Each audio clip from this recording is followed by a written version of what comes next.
Hi, this is Wendy James, professional psychic. You have just tuned in to part 7 of an 8-part series I'm doing on psychic development. So thank you for joining me. And this section, I didn't know what to call it because I just have a whole bunch of interesting stuff I just want to talk about. But what I think we'll call it is, who's in charge? So that's the big question. The first thing we're going to address is psychic self-defense. I think if you're at all interested in psychic stuff, I'm sure you've heard of that term, psychic self-defense. And I'm not really sure what it means to everybody else, so I'm going to talk to you about what it means to me. I really feel that it's important not to put things above yourself and to feel that you are life is happening to you and that you're a victim to it. In my opinion, I feel that it's incredibly important to consider that you are an energy being living in this holographic experience, that our perception of things does affect often what we experience. Now, this I'm not saying is something that is easy controlling, that we can control it, that we can just suddenly paint a picture and make everything beautiful and everything perfect. That's not what I'm saying. But I am saying that if we live in a place of fear, if we live in a place of feeling that that we do not have power, that we are not energy, strong, limitless light beings, if we live within a space of feeling that we are easily victimized, if we are vulnerable constantly, a lot of times we are almost blasting holes in our own self-defense, in our own protection, our own sense of protection. So what I want to say, especially when you're in the psychic stuff, which is why we're here and what we're doing, is you're going to hear these little catchphrases, psychic self-defense, things like that. You're going to hear about energy vampires, you know. What people are referencing or what you're reading about when you hear that is the ability for us to sometimes end up feeling incredibly drained while spending time or connecting with other people or around other people who are negative, or sometimes really with all the best intentions wanting to help somebody, but they're not hearing what we're saying, or they're not taking that advice, and for some reason we are unhealthily attached to the outcome of supportive work that we do. It's very important that we're not attached to whether or not somebody is able to use the advice, or I hate the word advice even. Really, I hate the word advice. We teach people more by working on ourselves and by simply speaking from our place of wisdom from within and not telling others what to do. So I want you to know, when I'm using the word advice, I'm not saying directive, telling people what to do, but being able to speak from your loving place of unconditional acceptance and wisdom. It's important that we're not attached to whether or not that person's capable of hearing that information and using it, or whether that person's going to, or if they're ready. And a lot of times what happens if we're attached to that is that we end up really, really drained. We can feel like we're sapped of our energy, that we you know, I can't keep giving to this person. I can't keep trying to fix or repair this person. I can't keep doing this. Well, you're right. You can't keep trying to fix and repair them, but you can still unconditionally love them and accept for the fact that maybe they're not ready for that, or they're not able to do that, but to not be drained by it. Sometimes when you have a friend come over and they're going through a really difficult time and you're in a really great mood when they get there, and then they're just so stuck right now, and they're complaining, and they're negative, and they're angry, and maybe even revengeful, and caught in this this energy boom, like pinball machine of energy. And as we sit inside that space, sometimes we can feel particularly drained, and maybe when they leave, they feel so much better. You know, they're feeling great, and when they leave, we're drained and exhausted.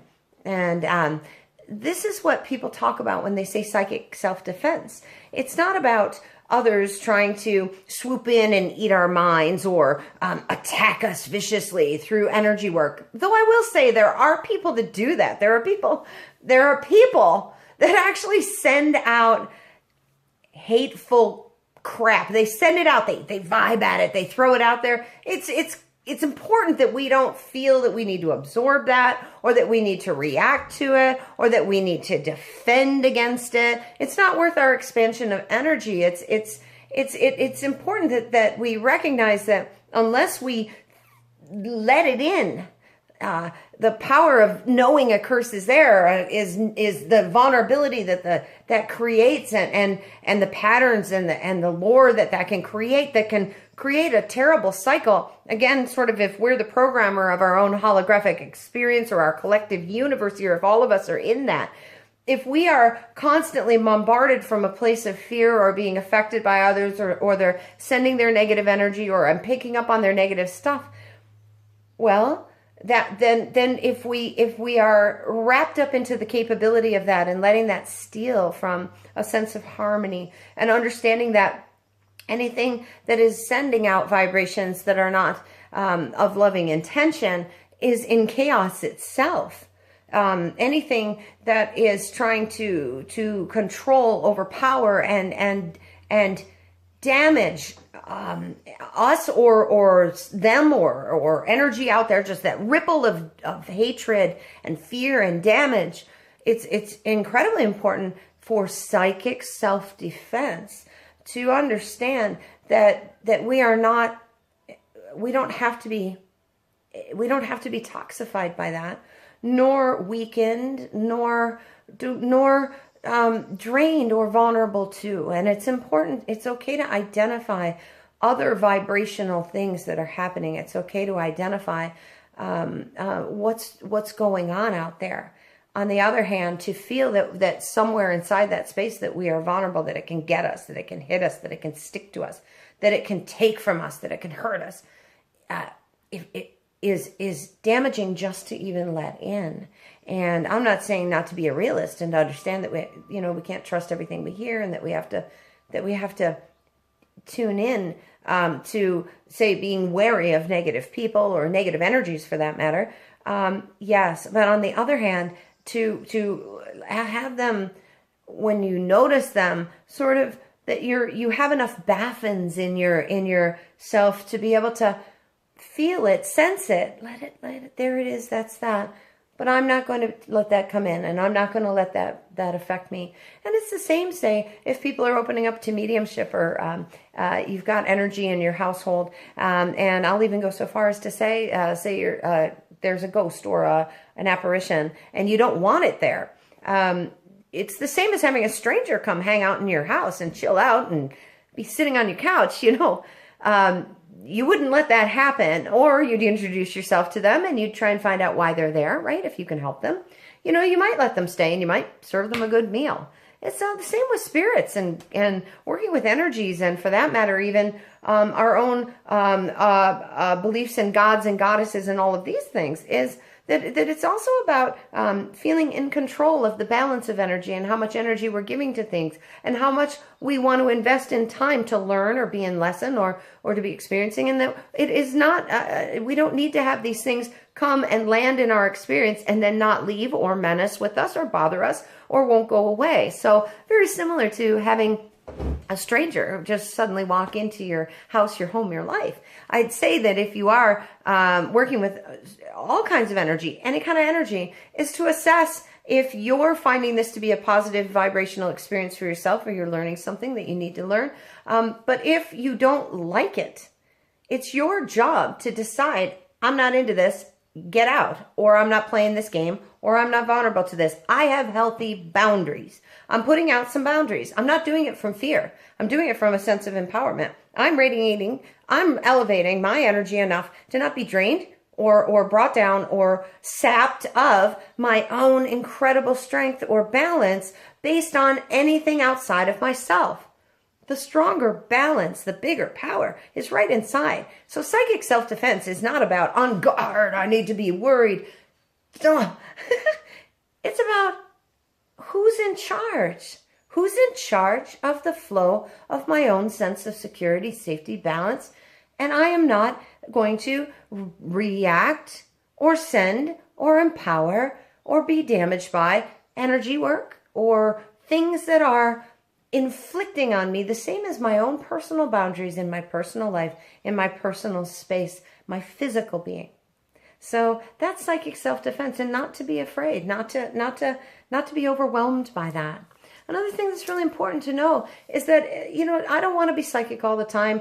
though you always are. What I'm referencing is if I'm grocery shopping in my sweats on a weekend and I'm in my neighborhood and people know that I'm a professional psychic, when I'm just walking through the store and somebody may approach me and want to speak to me about whether or not their loved one who's passed away is there, or how things are, if I see anything around them, it's important that you recognize that you need time to kind of be on and to be off, and it's okay to recognize the importance of not having that on. I tell people I'm not being psychic right now, that, I'm not tuned into that, unless of course it's an emergency or there's something in particular that I can really, really do to help if I feel something. But I'll be honest with you, for me, it's really important that I have time to just be in my garden, or I have time to just be with my dog taking a walk, or hanging out, and not always open psychically. And so that's part of being in charge of it too, is to turn it on, turn it off. Your third eye is this, in the chakras, it's this beautiful, illuminated, glowing, purplish violet light that radiates from sort of our forehead, but it also goes down at a slight angle, and the pituitary gland, which is deep inside our physical form. The chakra light goes from the forehead down and out the base of your neck a little bit further down at an angle, blasting through that pituitary gland, bright purple light. Okay. You can vibe it up and vibe it down. You can turn on your intuition. I'm really creative in how I play with these things within myself. I really actually see them like valves and knobs, and I plug in sometimes to the information highway. The visuals of that really help me tune in sometimes. As wacky as it sounds, it just works for me. Very visual. I like cartoons. So that's where I go. But it works for me. But being able to open and close and be tuned in and tuned on. A lot of what we've talked about is preparing to do psychic stuff, clearing out your junk, quieting the mind, opening it up. But to know that for you also need times where maybe it's not as active. If you need some really good sleep and you don't want your dreams constantly super trying to talk to you, important, maybe open it or close it or turn it up, vibe it on, brighten it up, or tone it down a little, slow it down, turn it on. If that's something that works for you, that's a great way to feel like you're in charge, that you're in control. But again, do not do it from a place of defensiveness or fear when you're working with yourself. I'm also going to say, attached to our theme of who's in charge, I think it's extremely important to be skeptical of all people talking about being psychic. And you're listening to a psychic. We're all psychic, right? But here I am saying, be skeptical. Yes, be skeptical. Even be skeptical of me. Be skeptical of everything. That doesn't mean be guarded and not open to letting things radiate down into your own heart space and to see if it resonates with you. But it's extremely important, no matter what somebody calls themselves or how amazing they are or how much they charge per hour or the books that they've written or the fame that they have, that you're not trying to blast holes in their intention. If they feel to you that they're coming from a loving place, that's beautiful and that's awesome and that's great. You're trusting your heart. But I will say to stand back and be very aware that you're simply hearing things or studying stuff, that you take what works for you, you leave the rest. You don't ever elevate somebody above you or suddenly think that they know more than you or that they're better than you or that they can fix you or help you. You have to also be in charge of recognizing that maybe I'm supposed to gather some information or run past this interesting stuff to feel something out of it. If you're sitting here with me and you're watching this, maybe you're going to be soaking something really great up. Maybe, hopefully, because that's my intention, that you're just taking what works for you. You're just letting it maybe open up a dialogue inside yourself, but to never ever put somebody up there above you or to think that they're right. And people who charge crazy amounts of money to remove curses, there's these ghoulish stories, and there's so many of them. There are so many. A couple calls a year I get about people being emotionally blackmailed or harassed by people considering themselves psychics or fortune tellers or whatever the heck they're calling themselves. And they are fear-based, twisting people to get money out of them, to remove curses, to you know, I can cast a spell on somebody, or oh, I don't even know. It's just so wild. Come back 3 times this week. I've even heard of a psychic who charges a certain amount of money, does the first part of the reading, and then at a certain point in the reading says something really interesting, really amazing, and then, oh, the reading's over. The person's on the edge of their seat, and they say, I get better with more money. And then negotiating even a higher rate for more information. I'm sorry, I'm laughing. It's so not funny. It's awful. People are very vulnerable. Don't be vulnerable. Do not be vulnerable. I'm not laughing at the vulnerability. I'm laughing at how incredibly crafty many others have become at taking advantage of people who have faith, or people who want to believe, or people who are simply trying to do good. And it's not about, again, very similar to what we started this with, it's not about being afraid of these truths. It's about being aware of them, and within that space, being empowered to not be afraid, but to be tuned in, not to be angry. Yeah. If you can help. But to not lose yourself in the process of being angry or disappointed in humanity. Help others, my God. And some of it's worthy of being very disappointed in humanity over. But don't lose yourself in it and become a worse thing, or try and send negative energy back, or curl up in a ball and be afraid and lose your power completely based on the unhealthiness of others. Again, staying centered and observing your life from a place of balance, and understanding that all of these things are teaching you. They're all teaching you that if you're starting to see patterns, and if you see patterns in others, that we can shift and change patterns, especially in our own experience. We can't shift and change them in others, but we're all made out of these amazing geometrics, and we can shift and alter and work with ourselves by recognizing patterns within ourselves that are bringing us towards things that are unhealthy for us, things we no longer like in our life, things that are blocking our ability to feel harmonious and balanced and light energy and built up. And that part of developing psychically is also being aware that you're going to be purging out and clearing and cleansing your personal self, that's going to expand you. You have personal responsibility.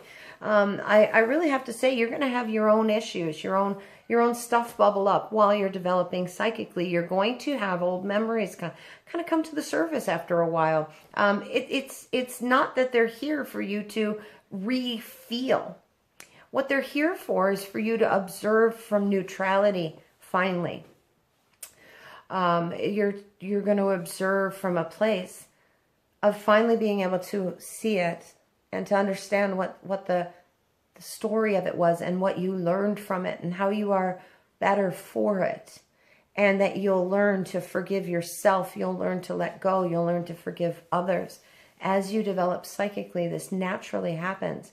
And I get a lot of people who are studying these things, and I hear from them over the years that they kind of ended up really walking through almost the file cabinets of themselves. But now they're literally files in a cabinet, right? We're not hanging feelings over those spaces. And in that we're finally being able to say, I get it. I understand my purpose, or I start to understand my story more. Mind, body, spirit. This whole thing that we're working on is going to expand you in all other sectors of your life and enrich your story. So be in control of it, not controlling of it. Choose that you want this to feel empowered, expansive, sacred, balanced, and full of love and light. And understand that many others are still working on that too. And that we don't have to get stuck in their energy cyclones. We don't have to resent or hate that's where they are. But we also have an opportunity to be incredibly aware of who's in charge. How much am I going to feed this with? So thank you for joining me for part 7. I loved it.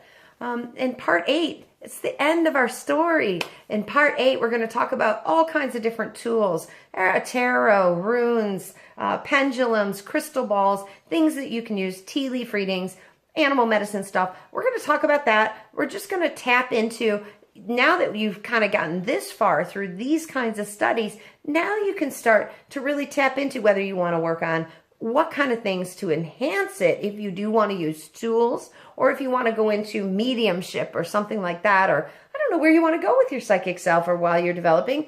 And your intention, again, as we talked about, who's in charge, make sure it's always for the highest good. But in the next part, that's where we're going. Psychic Wendy James, you're in my YouTube. Pass this stuff forward if you guys like what you're hearing and you want to just show it to others, or not. Or not. I hope you have a great day. See you for part 8.